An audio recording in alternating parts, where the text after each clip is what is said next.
Hello viewers and welcome to the third of our F1 2014 videos, and again looking at Sochi. So part one, I went to Suzuka, tested the course I know well, discovered the new handling model and the new gearing, and in the second video I ran Sochi to learn the circuit and with the automatic gears to get a rough idea on how the automatic were taking to each corner in the wet on the brakes, and was braking a bit early there, didn't know where to brake. Didn't have a chance to restart or do a second run. It was just a case of get on there, film the video, get it done, and that was all the time I had, and to see if there was any major difference in handling. I haven't noticed a huge difference in the wet weather, to be fair. The wet weather seemed to be pretty easy. The white lines and all that didn't really make a huge difference. The braking zones, again, weren't hugely different to me. There is a bit more understeer, but apart from that, it's not too bad in terms of grip at the moment. So less simmy in terms of the wet weather conditions. However, the wet weather does look good. The PC version, PS3 version shown here as well. Don't get me wrong, the graphics are not going to be mind-blowing on the PS3 version. They're not hugely impressive, but you can see that Codemasters have tried to do something different. And of course we look forward to the new graphics engine expected in F1 2015 next year. Lots of pressure on Codemasters to get it right. We continue on this lap. You see the three camera views there. Of course I've got one over the shoulder, I've got my GoPro, and of course the replay filmed off screen as well. So racing around again with Daniel Ricciardo.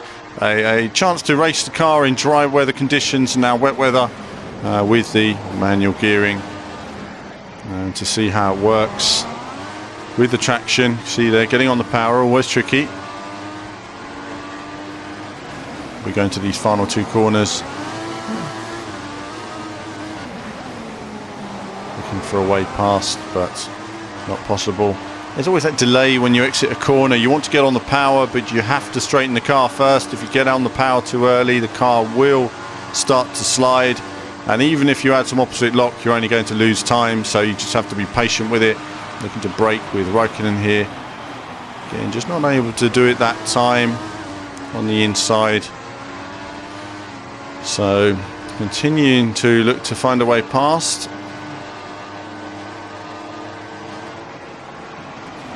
I just wasn't able to stick to the inside as well as the AI cars there. They do seem to be a little bit more glued to the ground through that high-speed corner.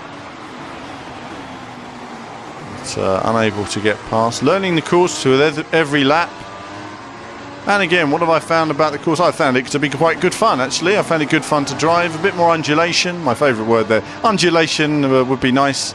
But, you know, even some banked corners, you know, even just subtly banked, would be nice to have something like that. But, you know, it is pretty flat. And obviously having a concrete look, people have mentioned Valencia. Valencia was the first thing we thought of when we saw Sebastian Vettel doing a demo lap on the circuit a few weeks ago.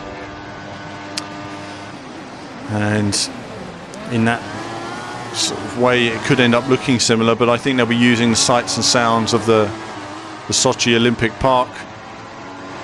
Hugely impressive Sochi Olympic Park, who show up the venue, which should have some great views as well of the action. In terms of overtaking though, this last part of the course, obviously no overtaking around here. You have some high speed sections which are going to be able to look at an opportunity. It's going to be interesting to see how the real life overtaking opportunities vary from the video game version as we enter into another lap, the final lap on this particular run, and the last of my F1 2014 for the moment. And then once I get back, there'll be a lot more, no doubt. So into the corner, on the power. Ooh, little touch on wheels there, but no harm done. I'm committed now. I want to get past him. We've had enough mucking around. Let's get ahead there. Raikkonen's on the inside as usual, and I thought, no, I'm taking that corner. On the power, back end stepping out, but no problem. Controlled the slide, and on we go. Thanks to Adrian Newey downforce keeping me in touch as the car spins out. Something caught my attention there, unfortunately, put me off a bit. Doesn't matter. That's sort of thrown me a little bit on these last few corners, but just realising I've run out of time on my recording. So And the final few corners, and that completes this run on F1 2014 almost. And as we get to the end, the thoughts are, well, obviously the new handling, it's going to be a challenge maximising that.